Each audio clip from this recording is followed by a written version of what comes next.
조합제TV 시청자 여러분 안녕하십니까. 2019년 8월 15일 건국 71주년이 되는 날 밤 10시 15분입니다. 저는 오늘 오후에 광화문에서 시간을 보냈습니다. 광화문에서는 정광훈 목사, 한기총 대표 회장 목사가 주도하는 문재인 탄핵 촉구 국민대회가 열리고 아울러 건국 71주년 행사가 있었고, 그 다음에 광화문 서울역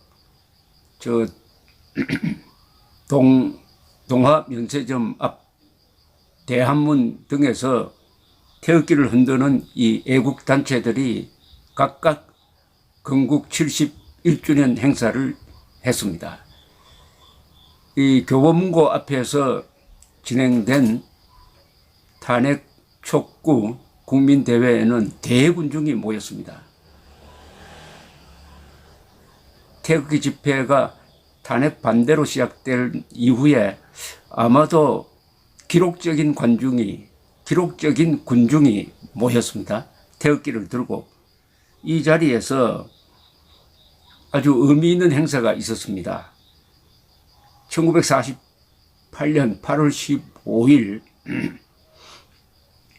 이승만 대통령이 대한민국 정부 수립 기념 연설을 했습니다. 그 기념 연설문을 상당히 긴데도 낭독을 하는 것으로 해가지고 기념식이 시작이 되었습니다. 이 연설은 아주 예언적이고 그야말로 대한민국의 갈 길을 비친 역사적인 연설입니다. 민주주의를 전적으로 믿어야 될 것입니다. 우리 국민 중에 혹은 독재 제도가 아니면 이 어려운 시기에 나갈 길이 없을 줄로 생각하며 또 혹은 공산분자의 파괴적 운동에 중대한 문제를 해결할 만한 지혜와 능력이 없다는 관찰로서 독재권이 아니면은 방식이 없다고 생각하는 이도 있으나 이것을 우리가 다 큰 유감으로 생각하는 것입니다. 민주제도가 어렵기도 하고 또한 덜어는 더디기도 한 것이지만 어려운 것이 종말에는 악을 이기는 이치를 우리는 믿어야 할 것입니다. 이렇게 시작됩니다. 민주주의를 믿고 밀고 나가는 수밖에 없다. 이것은 지금 우리 대한민국을 사는 국민들에게 주는 이승만 대통령의 유언입니다. 지금 짜증스럽고 절망적인 것 같지만은 그래도 민주주의라는 이 끈을 놓으면 안 된다.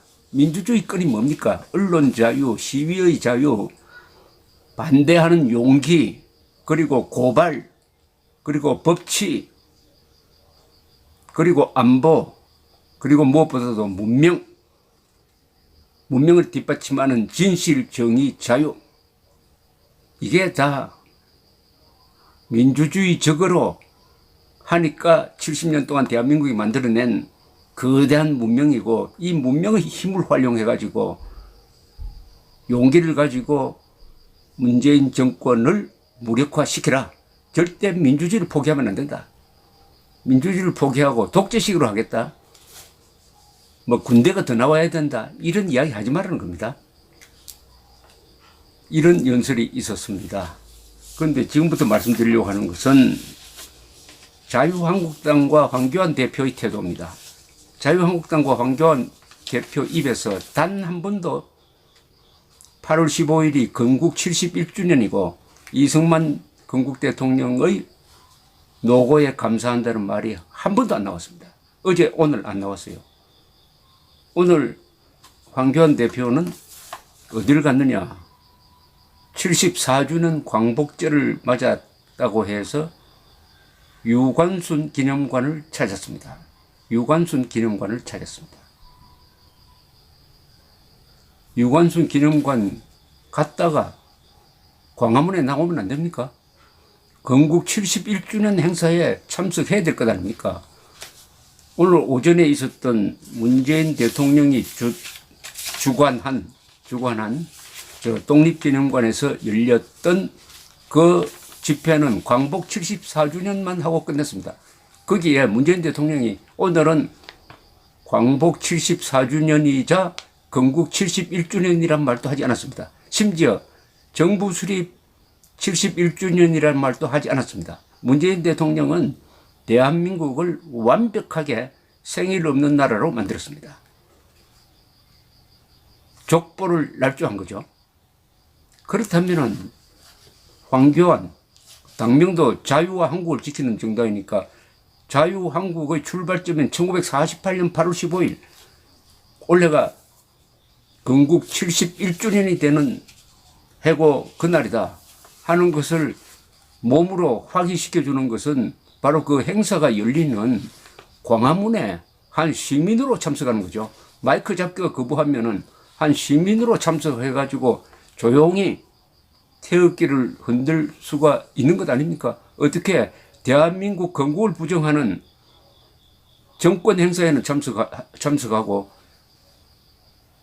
대군중이 모인, 지금까지 자유한국당이 주도한 집회 다 모은 것보다 더 많은 군중이 모인 대부분이 자유한국당 지지층인 여기에 황교안 대표가 나타나지 않는 겁니까?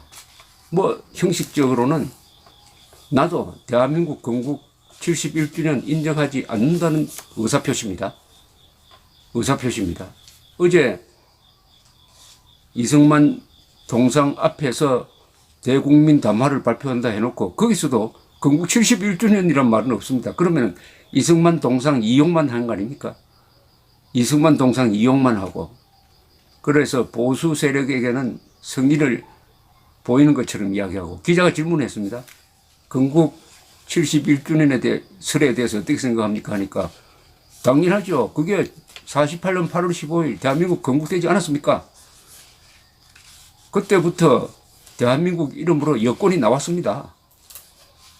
국적법도 1948년 8월 15일 기준으로 합니다. 그전에는 대한민국 국민이 없었습니다. 이렇게 이야기하면 될 텐데 국가의 3대 조건을 알면은 저절로 답이 있습니다. 그건 우회적으로 이야기하면 됩니까? 그것은 비겁한 사람이 적답을 하는 게 눈치 보여서 아니 대한민국이 1948년 8월 15일에 건국되었다는 이야기를 하는 것을 죄 짓는 것처럼 죄 짓는 것처럼 이야기하는 사람이 좌파와 싸운다는 것은 그것은 거짓말입니다. 남북 대결에서 가장 중요한 것이 대한민국의 정통성입니다. 남북 대결의 본질은 민족사적 정통성이 어디에 있느냐를 놓고 다투는 타협이 절대로 불가능한 총체적 권력투쟁인데 민족사적 정통성의 출발점은 1948년 8월 15일 대한민국이 선거를 통해서 정부를 수립했으므로 유엔 총회에 의해서 한반도의 유일한 합법 정부로 인정을 받았다. 그리고 한반도에서 유일한 정통 국가가 되었다. 그래서 헌법 제3조에 대한민국의 영토는 한반도와 그 부속 도서로 한다고 함으로써 북한 노동당 정권을 반국가단체로 규정을 했다. 그래서 헌법 제4조에 자유민주적 기본 질서에 입각한 평화적 통일을 하도록 명령을 했다. 이런 대한민국의 민족사적 정통성, 민주적 정당성, 그리고 자유민주적 정체성을 뒷받침하는 게 우리 헌법 체계에 다 들어있는데 문재인 정권이 이것을 모조리 부정함으로써 오히려 북한 노동당 정권이 대한민국보다 더 우월한 존재다. 교과서에서도 조선민주주의 인민공화국 수립이라고 하고 대한민국 정부 수립이라고 함으로써 대한민국을 북한 노동당 정권보다 밑에 놓고 문재인 대통령까지 평양에 가서 나는 대한민국 대통령이 아니고 남측 대통령이다. 남쪽 대통령이다.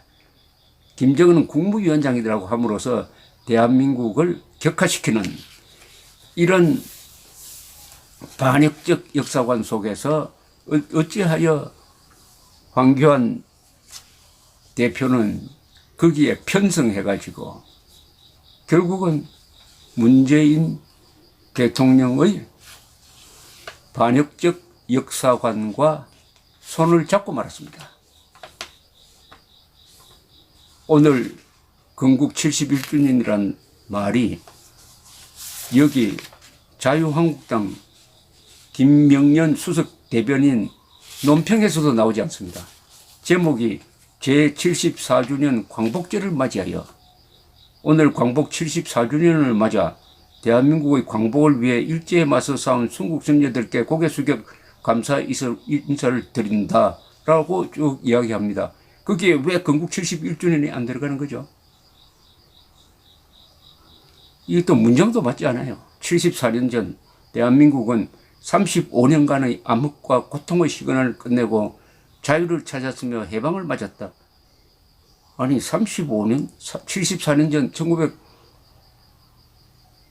1945년 8월 15일에는 대한민국이라는 국호가 없었어요. 우리 민족은 자유를 찾았다고 해야지 대한민국이 자유를 찾았답니다. 문법에서 맞지 않는 이런 성명서가 나오고 있습니다. 완전히 이 자유한국당은 영혼을 문재인 세력에 그냥 팔아넘겼습니다. 영혼을 빼앗긴, 영혼을 소매치기 당한 이런 자유한국당을 믿고 있는 우리 국민들이 비참하다는 생각도 드는데, 일단 우리 국민들은 일제히 입 있는 사람, 손 있는 사람은 글과 말을 통해서 이런 황교안 대표와 자유한국당의 배신 행위를 비판해야 합니다. 더 놀라운 사실은 황교안 대표의 이런 행동에 대해서 자유한국당 안에서 비판이 일어나지 않는다는 사실입니다. 비판이 없는 조직은 반성이 없는 조직입니다. 김문수 전 경기도지사만이 지금 열심히 장외 투쟁을 하고 있습니다. 자유한국당 모든 국회의원이 김문수 지사를 따라 배워야 좌파와 싸워서 이길까 말까 한데, 황교안 대표가 대한민국 건국 71주년을 외면하는 이런 행태를 비판하지 않는다면 자유한국당은 궤도 수정이 불가능하다, 재생할 수 없는 조직이다, 이렇게 볼 수밖에 없고, 이런 식으로 좌파 눈치를 봐가면서 선거에 임한다고 한들 이길 리도 없고, 설사 이긴다고 하더라도 그 집권한 정당한 보수도 아니고 중도도 아니고 그냥 좌파 눈치만 보다가 끝나게 될 것입니다.